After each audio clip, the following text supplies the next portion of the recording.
Hello friends, तो आज हम लोग पढ़ेंगे सर्वनाम। सर्वनाम क्या होता है, उसके कितने प्रकार होते हैं, इसके बारे में आज हम लोग चर्चा करेंगे।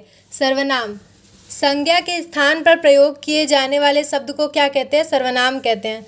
संज्ञा के बदले आने वाले शब्द को क्या कहते हैं? सर्वनाम कहते हैं। जैसे मैं, तुम, वह आदि। ठीक है। सर्वनाम के कितने प्रकार होते हैं? सर्वनाम के जो है ना वो 6 प्रकार होते हैं। सर्वनाम के कितने प्रकार होते हैं? 6 प्रकार होते हैं। सबसे पहला जो है पुरुषवाचक सर्वनाम होता है, दूसरा निश्चयवाचक सर्वनाम होता है, तीसरा अनिश्चयवाचक सर्वनाम होता है, चौथा संबंधवाचक सर्वनाम होता है, पांचवा प्रश्नवाचक सर्वनाम और छठा निजवाचक सर्वनाम।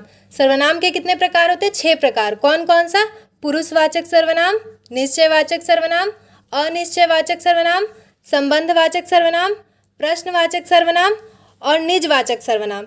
ठीक है। तो पुरुषवाचक सर्वनाम किसे कहते हैं? जो सर्वनाम व्यक्ति या प्राणी का बोध कराता है, मतलब जिससे व्यक्ति और प्राणी का बोध होता है, उसे क्या कहते हैं हम लोग? पुरुषवाचक सर्वनाम। उदाहरण के लिए मैं, तुम, वह आदि। निश्चयवाचक सर्वनाम जो सर्वनाम किसी निश्चित व्यक्ति या वस्तु का बोध कराता है, मतलब जिससे किसी निश्चित व्यक्ति या निश्चित वस्तु का बोध होता है, उसे निश्चयवाचक सर्वनाम कहते हैं। इसका उदाहरण के लिए यह, वह, ये, वे। ठीक है। अब हम लोग इसके बाद बात करेंगे अनिश्चयवाचक सर्वनाम का। जो सर्वनाम किसी अनिश्चित व्यक्ति या वस्तु का बोध कराता है, उसे अनिश्चयवाचक सर्वनाम कहते हैं। जैसा कि नाम से ही यहाँ पे स्पष्ट है, अनिश्चयवाचक, निश्चयवाचक। तो जिसमें निश्चित व्यक्ति या वस्तु का बोध होता है उसे निश्चयवाचक, जिसमें अनिश्चित व्यक्ति या वस्तु का बोध होता है उसे अनिश्चयवाचक सर्वनाम कहते हैं। अनिश्चयवाचक का उदाहरण हो जाएगा कोई, मतलब कोई आया। देखो कोई आया, हमको पता नहीं है कौन आया है, इसीलिए हम लोग बोलेंगे हाँ कोई आया है। कुछ, कितना है पता नहीं। इससे क्या चीज़ का बोध हो रहा है? अनिश्चितता का बोध हो रहा है, इसीलिए इसको अनिश्चयवाचक सर्वनाम कहते हैं। इसके बाद जो है वो संबंधवाचक सर्वनाम होता है। जो सर्वनाम संबंध स्थापित करता है उसे क्या कहते हैं? संबंधवाचक सर्वनाम कहते हैं। जो सर्वनाम संबंध स्थापित करता है वो संबंधवाचक सर्वनाम कहलाता है। इसका उदाहरण होगा जो, सो, जितना, उतना आदि। इसके बाद जो है प्रश्नवाचक सर्वनाम आता है। इसके बाद पांचवा हम लोग को क्या है?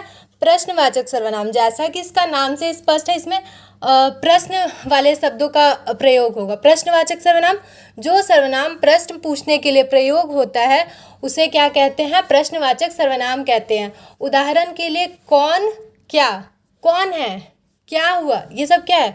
प्रश्नवाचक सर्वनाम। तो ये हो गया हम लोग का प्रश्नवाचक सर्वनाम। निजवाचक सर्वनाम जो सर्वनाम किसी विशेष व्यक्ति या वस्तु का बोध कराता है जो खुद से संबंधित होता है, मतलब निज, मतलब निजता का बोध कराता है, मतलब स्वयं। जो सर्वनाम किसी विशेष व्यक्ति या वस्तु का बोध कराता है उसे क्या कहते हैं? निजवाचक सर्वनाम। जो खुद से संबंधित होता है, मतलब अपने आप से संबंधित होता है। निज शब्द से ही तात्पर्य है निजता। निज मतलब स्वयं का बोध कराता है, जो उसे ही क्या कहते हैं? निजवाचक सर्वनाम कहते हैं। इसका उदाहरण हो जाएगा स्वयं, खुद। ठीक है। तो यही है सर्वनाम। और संज्ञा के स्थान पर ये आता है। संज्ञा के बदले आने वाले शब्द को ही सर्वनाम कहते हैं और इसके 6 प्रकार होते हैं। धन्यवाद।